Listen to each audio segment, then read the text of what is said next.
Dans ce nouveau tutoriel consacré à Geniali, nous allons voir comment créer une image interactive. Alors pour ce faire, vous vous connectez à Geniali, ça nous l'avons déjà fait précédemment. Dans l'interface, en haut à gauche, vous allez cliquer sur Créer, puis Image interactive.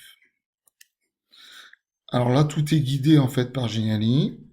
Donc dans un premier temps, nous allons télécharger une nouvelle image.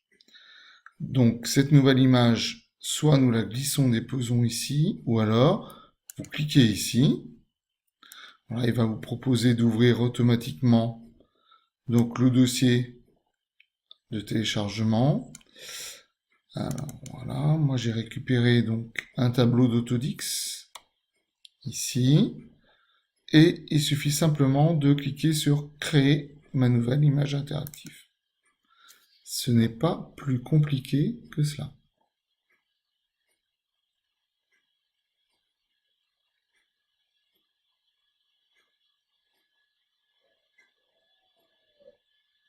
Voilà.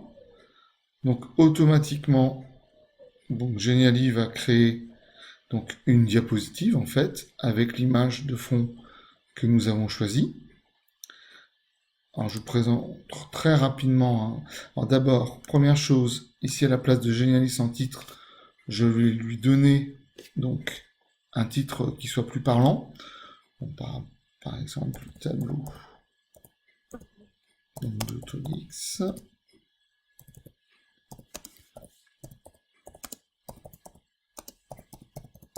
Alors, ce tableau porte deux noms, il s'appelle soit les joueurs de cartes, soit les joueurs de scat. Cette image est libre, enfin, et même plus que libre de droit, elle est sous licence domaine public sur Flickr.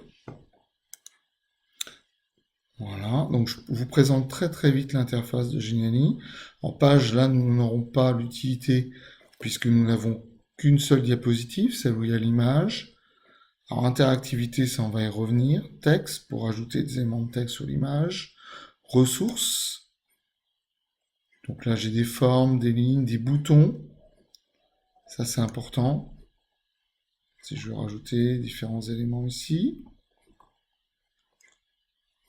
Donc j'ai des numéros et des lettres. Ça aussi, c'est très intéressant pour un tableau ou une image que l'on désire justement décrire. Icône. Et on peut évidemment rajouter les siennes. On peut en chercher aussi sur Internet.